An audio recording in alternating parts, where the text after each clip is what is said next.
UP का रहने वाला जलालुद्दीन उर्फ छांगुर बाबा एक ऐसा नाम है जो कभी अंगूठी और नग बेचा करता था। अचानक से वो ठाठ बाट से रहने लगा।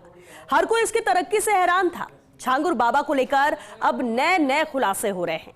अंगूठी बेचने वाला ये बाबा उत्तर प्रदेश में धर्म परिवर्तन करवाने का गिरोह चला रहा था। हिंदू युवतियों को प्रेम जाल में फंसाकर अवैध धर्मांतरण का नेटवर्क चलाने वाला मास्टरमाइंड छांगुर बाबा 100 करोड़ की संपत्ति का मालिक निकला। लग्जरी गाड़ियों के शौकीन इस बाबा को यूपी एटीएस ने गिरफ्तार कर लिया है। लाखों में लड़कियों का सौदा करने वाला बाबा अब जेल की सलाखों में है। ये रिपोर्ट देखिए। जलालुद्दीन उर्फ छांगुर बाबा उत्तर प्रदेश में बलरामपुर के उत्तरोला क्षेत्र का निवासी ये शख्स सिर्फ एक बाबा नहीं बल्कि एक पूरे नेटवर्क का सरगना है। एक ऐसा नेटवर्क जो हिंदू युवतियों को प्रेम जाल में फंसाकर उनका धर्मांतरण करवाता था। ये साजिश न सिर्फ सुनियोजित थी बल्कि बहुत ही खतरनाक और संगठित भी थी। छांगुर बाबा धर्मांतरण कराने वाले इस पूरे गिरोह का मास्टरमाइंड है। कभी अंगूठी और नग बेचने वाले इस बाबा ने जमीनों की खरीद फरोख्त में कदम बढ़ाया। इसके बाद पीर बनकर लोगों को दुआएं देने लगा। धीरे धीरे यह अवैध धर्मांतरण का गिरोह चलाने लगा। एडीजी कानून व्यवस्था अमिताभ यश ने बताया कि उत्तरोला क्षेत्र के ग्राम मधुपुर में छांगुर बाबा और इसके सहयोगियों सहित अन्य कई संदिग्ध व्यक्तियों की शिकायतें मिली थी, जिसके बाद पूरे मामले का भंडाफोड़ हुआ। इसकी जांच एसटीएफ द्वारा की गई और ये जानकारी हुई कि इस ग्रुप द्वारा इनके एजेंट्स प्रेम जाल में फंसाकर यंग लोगों का धर्मांतरण कराते हैं। इसके अलावा नाबालिग बच्चों का भी इस गैंग में धर्मांतरण कराया। इस गैंग के 40 अकाउंट्स में विदेशों से 100 करोड़ से अधिक की धनराशि प्राप्त हुई, जिसका इस्तेमाल धर्मांतरण के लिए किया गया। ये सभी जानकारियों के साथ एसटीएफ ने एक केस दर्ज कराया, जिसकी इन्वेस्टिगेशन एटीएस द्वारा की जा रही है। एटीएस ने आज इसके मुख्य अभियुक्त छांगुर बाबा को गिरफ्तार कर लिया है और साथ में 3 अन्य अभियुक्त भी गिरफ्तार हुए हैं। यूपी एटीएस ने 50,000 रुपए के इनामी छांगुर बाबा को गिरफ्तार कर लिया। एटीएस ने गिरोह की सदस्य नीतू उर्फ नसरीन को भी गिरफ्तार कर दोनों को लखनऊ कोर्ट में पेश किया, जहां से उन्हें न्यायिक अभिरक्षा में जेल भेज दिया गया।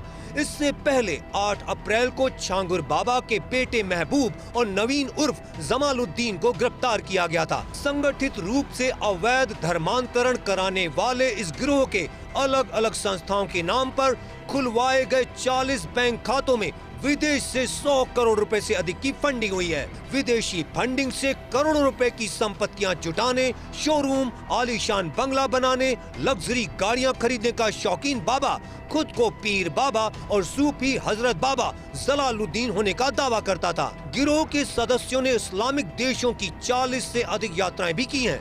छांगुर बाबा से पूछताछ में सामने आया कि हिंदू व गैर मुस्लिम समुदाय की युवतियों को प्रेम जाल में फंसाकर बच्चों को बहला फुसलाकर उनका धर्मांतरण कराया जाता था। इसके लिए गिरोह अपने एजेंटों को मोटी रकम भी देता था। ब्राह्मण, क्षत्रिय और सिख युवती को इस्लाम स्वीकार कराने पर 15-16 लाख रुपए तक दिए जाते थे। पिछड़ी जाति की युवती का धर्मांतरण कराने पर 10 से 12 लाख रुपए और अन्य जाति की युवती का धर्मांतरण कराने पर 8 से 10 लाख रुपए दिए जाते थे। विदेश से होने वाली फंडिंग की रकम से ये गिरोह हिंदू युवतियों को छल कपट व किसी मुकदमे में फंसाने का डर दिखाकर और बच्चों को प्रलोभन देकर मुस्लिम धर्म स्वीकार कराया जा रहा था। छांगुर बाबा ने नवीन घनश्याम को बहकाकर मुस्लिम धर्म स्वीकार कराया। नवीन की पत्नी नीतू और बेटी समाले का भी धर्मांतरण कराया। इन सभी लोगों को वर्ष 2015 में दुबई ले जाकर इस्लाम धर्म स्वीकार करवाया गया था। नवीन का नाम बदलकर जमालुद्दीन, नीतू का नसरीन और समाले का सबीहा रख दिया गया। छांगुर बाबा तीनों के साथ चांद औलिया दरगाह के पास में रहकर अवैध धर्मांतरण का पूरा नेटवर्क चला रहा था। बहुत पहले ये अंगूठी बेचता था, फकीरी करता था, बाद में ये प्रधान हुआ 2 बार प्रधान हुआ, उसके बाद तमाम भ्रष्टाचार करके अपना मकान बनाया, वहाँ से ये प्रसिद्ध हुआ। तब से झाड़ फूक दुआ फूक करता है और बहुत बड़ा बाबा बन गया है।